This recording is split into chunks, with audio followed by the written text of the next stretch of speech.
Bonjour Thierry. Bonjour Daniel. Le 4 tentations.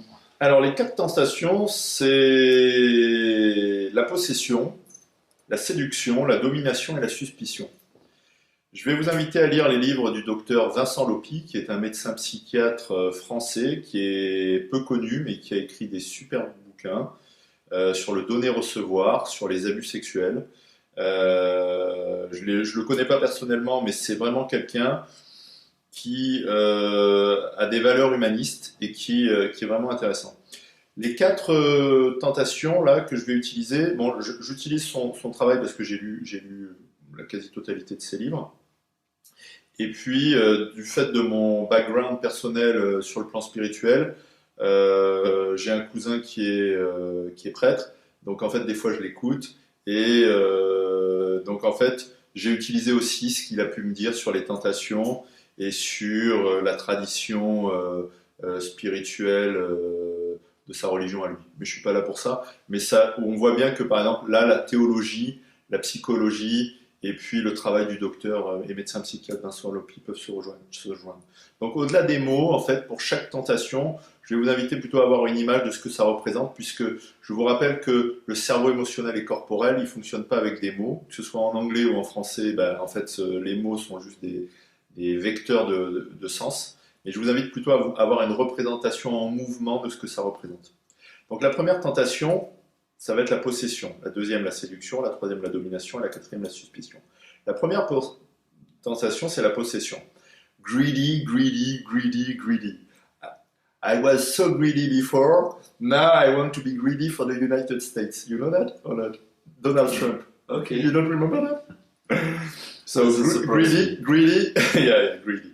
Greedy, c'est la cupidité, c'est l'avidité, c'est le remplissage, c'est la consommation, c'est l'addiction. En fait, c'est la tentation de nier le manque affectif et de nier la pauvreté émotionnelle dans laquelle nous sommes, parce que malheureusement personne ne connaît les 7 émotions de son cerveau et les 3 stress de son cerveau. C'est pas de ma faute, hein, mais et donc en fait, on a tendance à courir vers l'extérieur pour se remplir. Donc on peut se remplir avec des jeux vidéo, on peut se remplir avec du Nutella, j'aime le Nutella, le poison est dans le dosage. On peut se remplir avec du pastis. Moi, je ne suis pas là pour faire de la pub, mais on peut se remplir avec plein de choses. Voilà. Le poison est dans le dosage, et donc en fait on peut nier, on peut se mentir par rapport à son vide intérieur, et on peut se remplir avec des activités, avec du sexe, avec des jeux vidéo, avec de la télé, etc., etc.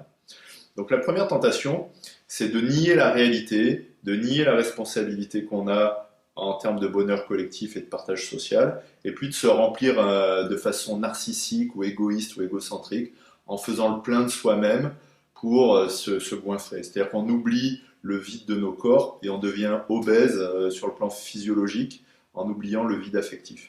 Donc ça, c'est le premier point.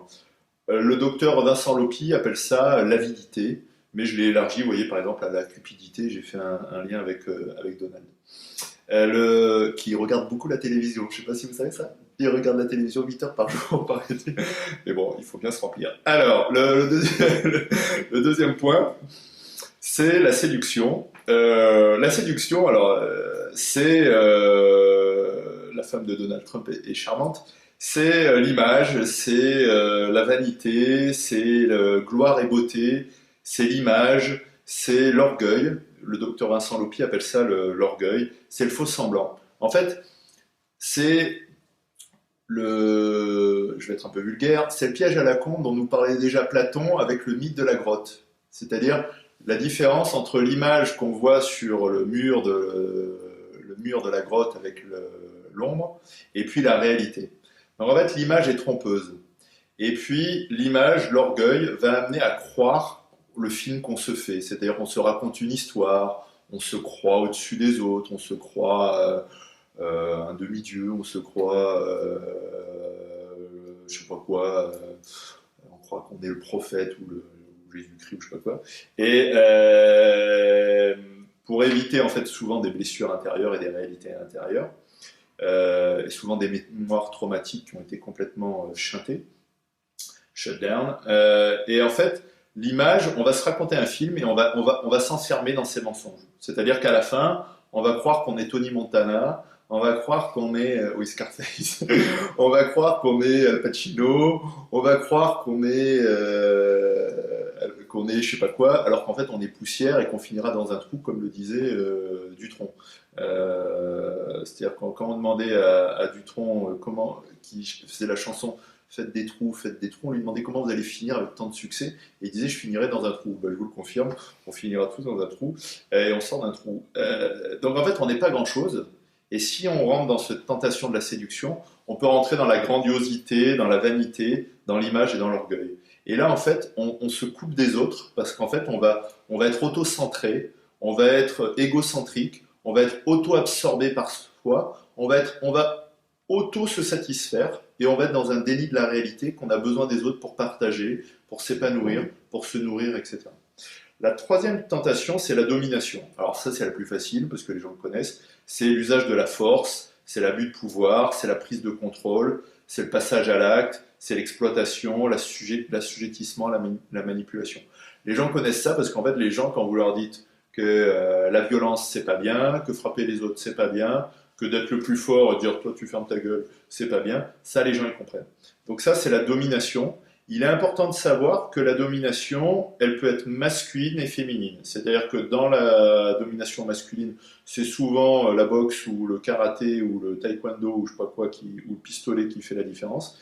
Donc la domination, elle est masculine et plutôt dans la force, mais il faut savoir que la domination féminine va être beaucoup plus subtile, hypocrite, mais tout aussi destructrices sur le plan psychologique, affectif ou émotionnel. C'est-à-dire qu'en fait, elles sont beaucoup plus fortes pour nous empoisonner la vie sans se faire remarquer, quoi. C'est-à-dire que là, vous avez beaucoup plus de mépris, d'hypocrisie, des choses qui sont beaucoup plus toxiques, mais qui sont moins visibles. Entre hommes, on a souvent tendance à se dire que nous, au moins c'est carré, on se tape et puis c'est réglé. Les femmes, elles n'aiment pas le conflit parce qu'on leur a appris que la colère, c'est pas beau. Et donc, en fait, elles ont tendance à être un peu dans des trucs tordus, ce que les filles reconnaissent entre elles, puisque souvent, il y a des filles qui disent « Moi, j'aime pas être entre filles, il y a une sale ambiance, quoi. » Parce qu'effectivement, il y a quelque chose qui est plus de l'ordre de la manipulation. Et puis, la dernière tentation, c'est la quatrième, c'est la suspicion. La suspicion, c'est quoi? C'est cet état d'esprit où il y a une absence de confiance. C'est-à-dire qu'il y a une absence de confiance, de quelque chose qui est de l'ordre de la bienveillance saine. Et donc en fait, il y a un climat de méfiance, de doute, de confusion, de jalousie, de peur, de mesquinerie, qui va être quelque chose qui va être dans la dissimulation, qui va être dans l'ordre de la peur, et qui va en fait littéralement, sans souvent se faire apparaître, parce que là ça n'apparaît pas en fait, parce que la possession, la séduction, la domination peuvent apparaître. Mais la suspicion en fait, elle est cachée. Et donc la suspicion, elle va vraiment torpiller la relation sans que vous puissiez la voir parce que l'autre va jamais vous dire qu'il est méfiant de vous ou qu'il ne vous fait pas confiance. Et là, ça va vraiment être la douche froide parce que le jour où vous apercevez que vous lui faisiez confiance à l'autre, mais l'autre qui vous a jamais fait confiance, là, vous vous apercevez des dégâts en termes de confiance, en termes d'abus de confiance que fait la suspicion, que fait la jalousie, que fait le doute, la confusion. Et puis là, vous pouvez vous réaliser à quel point vous vous êtes fait berner ou vous êtes fait avoir par des gens qui sont dans la suspicion.